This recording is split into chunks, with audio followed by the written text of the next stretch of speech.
My mom used the rent money I gave her and got us evicted while I was on vacation. When I got home, there was an eviction notice on our door and my keys didn't work. I thought the manager made some kind of mistake until I called my mom. She brushed it off, saying that it wasn't serious and that I abandoned her. And just like that, I was starting my life over from scratch. Growing up, my mom was the kind of person who could be two things at once. She always had a story and liked to call herself a free spirit, but she could also make me feel like I was crazy for remembering things the way they actually happened. She'd promise to pick me up at 3 p.m., then show up at 4:15 and tell me the clock in the school office was wrong. She'd say, "We'll get ice cream Friday if you pass that test." Then say on Friday, "I never said Friday. I said someday." When I saved $70 from babysitting in 8th grade and tucked the cash into a pink pencil case, she borrowed it for gas and groceries and told me later, "You're so dramatic about money." If I pushed back, she'd twist it. "You hate helping your own mother?" Wow, it was just the two of us. My dad left before I even started remembering things. When I asked, she'd say he wasn't cut out for family life, and then change the subject. Most days, it was me and mom and a TV dinner on the coffee table. On good days, she sang along to the radio and let me steer the shopping cart. On bad days, she slept late and said the world was unfair, and I learned to be quiet and clean the kitchen without asking. I was a plain kid in her words. "You're not a makeup girl, that's fine." Dark hair, dark eyes, straight teeth because the school clinic had a program for braces. My mom had lighter eyes than me, gray-blue, and curled her lashes with a spoon. She liked telling me how pretty I'd be if I made an effort. One time in high school, I wore a red dress to a friend's birthday dinner. She told me, finally, like my body was just like hers back in the day. So when I say I believed my mom when she said she'd pay the rent, it wasn't because I'm naive. It's because I wanted to believe her. I wanted to believe the side of her that could laugh loud and handle things. Last spring, she lost her job. She said it was office politics. I overheard one phone call with HR where she said, "Everyone takes long lunches. Why are you on me?" After that, she stayed home. At first, I gave her space. I told myself she deserved a break. She'd bounce back. Weeks turned into months. She slept in later. She started binge watching a show about people buying houses they couldn't afford. She'd pause the screen and say, "This kitchen is awful," like she had to weigh in. Meanwhile, rent still came due on the 3rd of the month, like it always did. We used to split it when she was working. After she got fired, I covered it while she looked for another job. She'd sit at the kitchen table with her laptop open to a job board and a tab with funny cat videos. If I asked how the search was going, she'd sigh. "It's rough out there," she'd say. "Did you apply to the cafe on Maple?" I'd ask. "They want someone who can work nights," she'd answer, which wasn't even true. I saw the listing. She'd say things like, "I can't just take any job," and then complain about how nobody gave her a chance. If I mentioned the late bills, she'd talk about the time she stayed up with me when I had the flu in 2nd grade, as if that fixed rent 10 years later. I had a vacation planned for June, 5 days in Florida with my friend Kayla and her cousin Liv. We bought flights months ahead, picked a cheap Airbnb near the beach, and made a color-coded grocery list for snacks because that's who we are. I wasn't running away from responsibility. I had 15 days of PTO, so I might as well use it. Rent was due on the 2nd day of my vacation. The day before my trip, I took out the rent money in cash because our landlord likes cash or a money order. I put it in a plain white envelope and wrote, "Rent, due 6/3" across the front in thick black marker so there was no confusion. Later this evening, I set it on the kitchen table in front of my mom while she scrolled on her phone. There was a pot of pasta steaming on the stove. The TV was on low. The apartment smelled like garlic and dryer sheets. "Here's the rent," I said. "It's due on the 3rd. I leave at 6 a.m., so can you please take it down to the office tomorrow? Or you can do the money order at the corner store. You know the drill." She looked up and smiled like I was being cute. "I'll handle it," she said. "Go enjoy your sunshine. Send me a picture of your toes in the sand." I tapped the envelope with my finger. "It's all there," I said. "Please pay it by the 3rd. Mr. Ruiz is strict about late fees." She rolled her eyes. "Sweetheart, I know how rent works." The next morning, I stopped at her room's door. She was half awake, smelling like leftover pizza. "Rent," I said gently. "Today." She waved her hand like I was shooing a fly. "I'll go after my coffee." Florida was Florida. Blue sky. Sand in your sandals no matter what. We walked to the beach early this morning, bought sunscreen again because we forgot ours, and ate overpriced watermelon in our swimsuits. I sent my mom a picture of my legs with my painted toenails in the sand and the ocean in the background. She sent a heart emoji and jealous. On the 2nd day, Kayla made eggs and Liv burned our toast twice. We played cards, laughed until our faces hurt, and fell asleep with the patio door open to the sound of waves and someone's late-night music 2 units over. On the 3rd day, I texted my mom at 10:27 a.m. "Everything good with rent?" She didn't answer. I figured she was napping or watching TV. I sent another, "Just checking." She finally sent back, "Yep, that was it. No period. Just, yep." I wanted to ask for a photo of the receipt, but I didn't. Part of me was tired of feeling like her officer. Part of me wanted to relax for once. We flew home on a Wednesday afternoon, took an Uber, and rolled my suitcase up the stairs to my apartment. I tried using my key, but it didn't turn. I jiggled it, tried again, and then saw the neon orange paper taped to my door. Lockout notice, non-payment. My name was typed in black, past due. The days to vacate had already passed. I took a deep breath that didn't fill my lungs and called my mom. She answered cheerful. "Hey, you're back.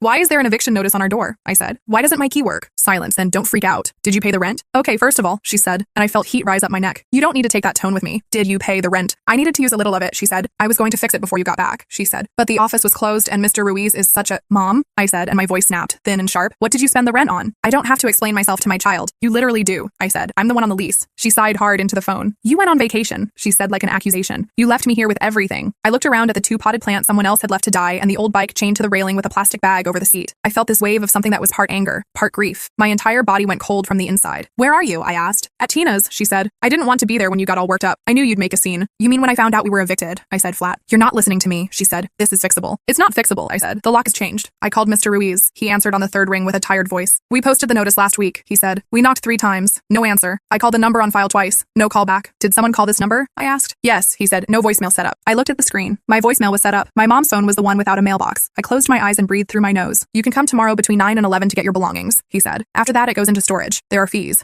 I slept on Kayla's couch that night. I was quiet in the car ride to her apartment while she kept glancing at me. She put a glass of water in my hand and told me to drink. I scrolled on my phone until my mom texted. I'm sorry you're upset. We can talk when you calm down. She texted again. Everyone is struggling. Maybe if you hadn't gone to Florida, this wouldn't have happened. I stared at that message for a long time. I typed 10 responses, deleted them, put my phone face down, picked it back up, and posted a sentence on Facebook. I tried my best to hold things together for people I love. Sometimes your best isn't enough when you're the only one trying. No names, no details. I wasn't looking for a fight. I was trying to keep my own dignity. Within minutes, I got messages. A girl from high school. If you need a truck, my boyfriend has one. My old manager. I'm sorry. Let me know if you need a reference. My aunt, the only one who stays neutral, sent a heart emoji. My cousin wrote, I had a feeling. I stared at that number until the number stopped being numbers and just looked like dots. The next morning, I met Mr. Ruiz at the apartment with 2 friends and Kayla's boyfriend's truck. We had 2 hours. There's no neat way to pack up a life under a clock. We grabbed bags of clothes, dishes wrapped in t-shirts, framed photos stacked like pancakes. I found the white envelope I'd given her the day before my vacation in a junk drawer. No cash, just a curl of lint stuck to the inside. I put it in my pocket like evidence and then hated that I did that. My mom didn't show. At 10:57 a.m., Mr. Ruiz did a final walkthrough and said gently, I'm sorry. He wasn't the villain. He was doing his job. I wanted someone to be the villain so I could throw all this at them. Instead, it was just the slow truth that had always been true. My mom was not a reliable person to stand next to when the wind blew. That afternoon, I called 3 apartment complexes and heard the same line 3 times. With an eviction on your record, we can't approve you at this time. One lady told me, even with good income, no. Another said maybe in 12 months. The third said they need a cosigner and a deposit equal to 3 months rent. I didn't have a cosigner. I called 5 more. Same result. Later that night, my mom texted, people are messaging me about your post. It was unkind. You embarrassed me. I typed, you spent my rent money and got us evicted. She replied, I needed it. You don't understand what I'm going through. What she needed it for changed depending on who she spoke to. To me, she needed cash for something important. To my aunt, she needed to cover a bill. To Tina, she needed groceries. To a neighbor, she said, I forgot to leave it and ran off on vacation. That one got back to me through Kayla's hairdresser's sister. That's how small towns work, even when the town is actually medium. The next week felt like living underwater. I woke up early at Kayla's and logged into work at 8:59 a.m. sharp, tried to keep my camera off for meetings, tried not to cry when someone said, let's circle back, because it was such a normal phrase and my life felt like it was anything but normal right now. At lunch, I scrolled through apartment listings and called places. Most said no. One said, maybe, but we require an extra deposit. I went to see it. It was a studio with off-white walls and a window that looked at a brick wall. The building smelled like bleach and someone's barbecue. The manager said, we can rent to you with a deposit equal to 3 months rent, first and last too. When she said the number out loud, I felt dizzy. It was almost all the money I had left in savings after Florida and after buying a mattress. I asked if I could think about it for 24 hours. She said, of course, and slid a paper across the desk. At the bottom, it said, eviction in last 12 months, yes. I signed the lease and took the apartment. I moved in on Saturday with 3 friends. I bought a cheap rug and made a list for groceries and put it on the fridge with a magnet shaped like a pineapple. That night, I laid on the mattress on the floor and listened to my upstairs neighbor laugh. It felt like being in my own skin for the first time in months. A week later, I went to the animal shelter just to look. That's what I said until I met a gray tabby with white paws who pressed her face to the bars and meowed like she already knew me. I held her. She tucked her head under my chin. Not even 5 minutes later, I paid the adoption fee and carried her out in a cardboard carrier. I named her Whiskers. She hid under the bed for the first day, then followed me from room to room and slept on my chest every day since. I'd wake up at 2:30 in the morning and hear her cute meow and feel my heart loosen a little. I didn't see my mom for a while. Weeks went by. I heard through my aunt that she was staying with different friends, sometimes sleeping in her car. The part of me that still wanted to fix things twitched to that. I told myself I wasn't responsible for the path she chose, but I still left a bag of groceries at Tina's doorstep one time and didn't sign my name. I kept my distance because every time I got near, I wanted to run. She texted twice in July. Can you help me with something? And I'm in a tough spot. I didn't answer. In August, she called once and I let it go to voicemail. Her message was short. I'm sorry. In September, my aunt told me she'd gotten a part-time job at a diner off Route 7, the one with the neon sign that flickers. In October, she had full-time hours. In November, she moved into a small 1-bedroom on the far side of town. Time flew by, but also felt like it took forever. I didn't narrate her details because I wasn't there. That section of our story moved fast for me because I wasn't living it. I was working, buying cat litter, paying my bills on time, and putting the pieces of my own life back together. Then, December came, and I got a text on a Tuesday evening while I was stirring pasta in a small pot that's somehow always sticky. It said, I'm sorry for what I did. I want to see you. Coffee? I stared at the message for a long time. I typed no. I deleted it. I typed okay. I deleted that too. I ended up writing where. She sent the name of a diner, not the one she worked at, the one with red booths and a glass pie case by the register. We met on a Saturday at 11:02 a.m. I arrived 6 minutes early and sat in my car, palms sweating into the steering wheel. She walked up right on time wearing a clean coat and her hair pulled back neatly. No big sunglasses. She looked smaller than I remembered and older in a way that made my chest ache. We stood there for a beat and then went inside and sat near the window. The waitress asked what we wanted to drink. I said coffee. My mom said tea. The waitress brought creamers in a little wire basket and 2 packets of sugar. I remember stupid details because the big ones feel like too much to look at directly. I'm sorry, my mom said first thing, hands around her tea like she needed the heat. I messed up. She looked at me straight. No eye roll, no butt. I didn't say anything. I watched her face the way you watch a movie you've already seen once, waiting for the twist. I shouldn't have taken the rent money, she said. I shouldn't have lied. I shouldn't have blamed you. She took a breath. I was ashamed and I made it your problem. I said, yes. It came out softer than I meant it to. I'm working, she said. It's not glamorous, but I'm working. She told me she had a small place, cheaper than the one we had together, with stained carpet she covered up with throw rugs. She said she eats a lot of eggs and toast because it's cheap, and that when she drinks coffee at work it tastes like burned popcorn, but she drinks it anyway because it's hot and free. And she said she misses me. The waitress came back and asked if we wanted to order food. We ordered pancakes, both of us. When they came, we used the tiny cups of syrup, and I watched a line of it crawl down the side of my pancake stack right onto my eggs. She asked about my job. I said it was fine. She asked if I still talked to Kayla. I said yes. dress. She said she got my Christmas gift in a thrift store, then stopped herself and said, "Sorry, I didn't bring it. I didn't want it to feel like I was buying anything back." I nodded. We ate. We talked about safe things. We talked.